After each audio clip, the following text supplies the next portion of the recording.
Hey everybody, Connor Birch here. Welcome to this quick tutorial where we're going to be creating this superhero banner, which is just this totally inspiring message to my brain. The real superhero.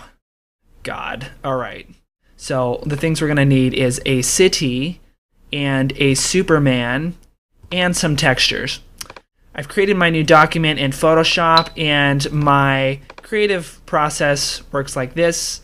I'll import all my elements, I'll take care of the typography and the text, then I'll add the special effects, then I'll add the final effects like the textures and stuff. So let's start with just our elements. Let's copy this city image, which I just found on Google. Let's paste it, scale it to size, and I always love to put the horizon line right there in the center.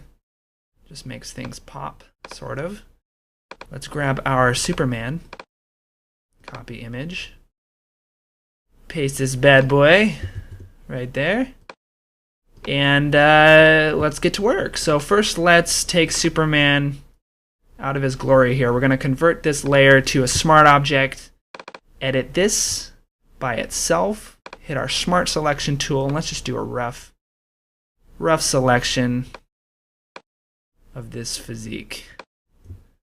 Make sure you don't leave out any of his disgustingly huge neck. Awesome. Let's hit refine edges, see what we got. Looks like a third grader did this, so let's turn on our smart radius. Change our radius to about 2.5, bring up the smoothness just a T, bring up our contrast just a T, shift our edges in just a bit. And let's see what this looks like on white. Pretty freaking darn good. Output to a new layer. Okay, man, we are rolling. I'm feeling like a superhero right now. Let's save this document, Control S, and there he is on transparent background. Now let's take care of our typography. I'll hit the T button, select, and this is all left over from the last time.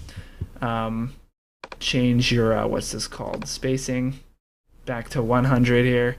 And the font that we're going to be using is Steelfish. So, the real superhero, oh man, this is going to make me cry, is within you. Beautiful. Let's scale this up. Oh yeah. Oh yeah.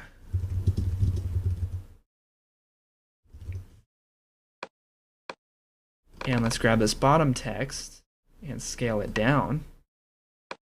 And we'll change the tracking, is what it's called, out just a bit. Alright, looks good. Hit V, get out of that. Let's adjust this accordingly. Put that in the center there. Again, that horizon line, magic horizon line, should be right in between your text here. Let's take the man, slide him over just a bit. Okay, now we can start adding some effects. So let's start with the text. We're going to convert this to 3D. If you're not using Photoshop CC, I believe that CS6 also has these 3D capabilities, maybe CS5, but if you don't have it, it's just a tough day. So let's duplicate our text, because when we're working with 3Ds, we tend to make some mistakes, at least I do. And let's turn that top layer off, select that text, go to 3D, new 3D extrusion from layer. Ah, boom, there it is. Let's click on the text here, and let's turn off the shadows, the cast shadows, the cat shadows. Extrusion depth 129. I'll bring this down just a little bit. No, we'll bring it up. 99. Perfect. That looks pretty good.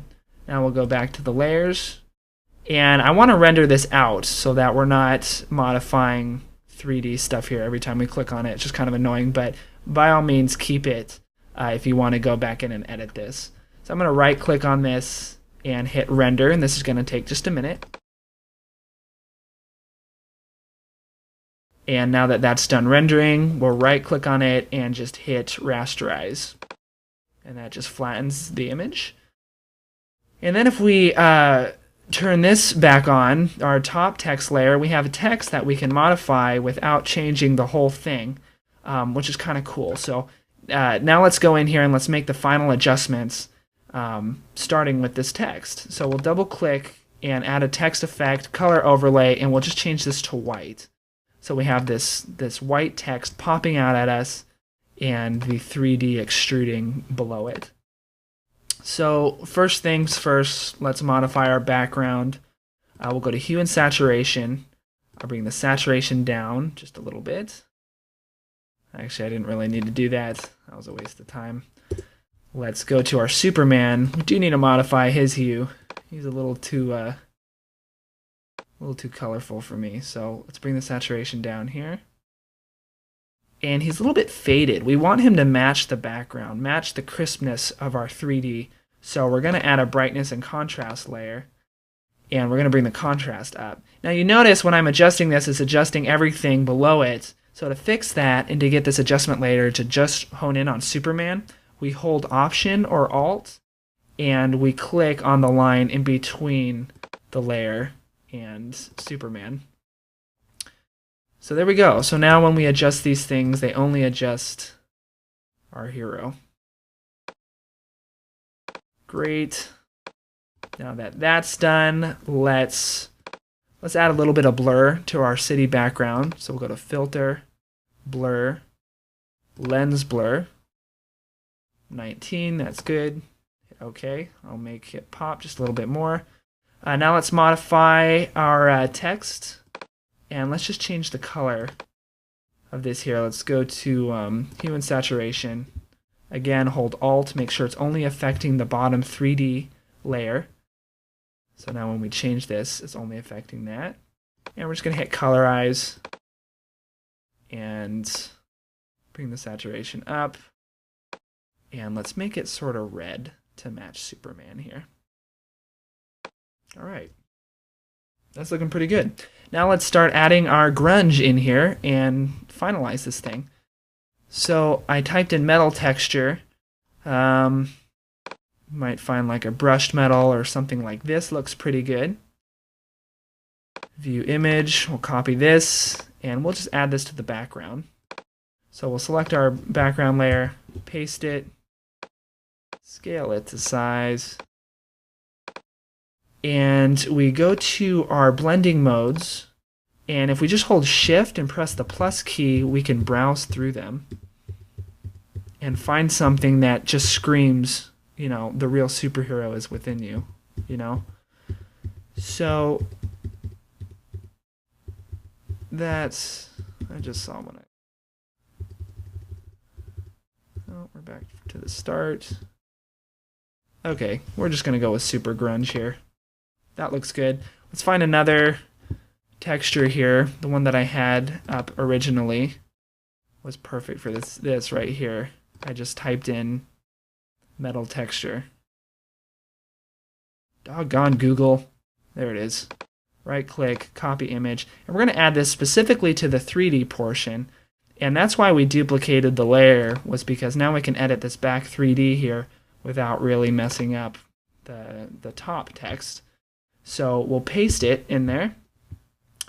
And you see when I pasted it, it did that same thing where it tabbed in and it's just affecting the layer below it. It almost creates a mask.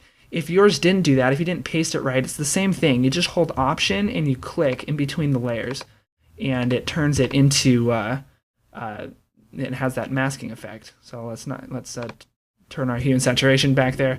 So now we're just affecting the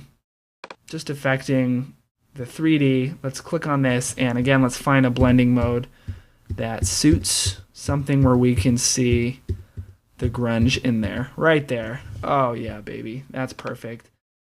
Now let's add some final grunge to this. Click the topmost layer. Let's paste again.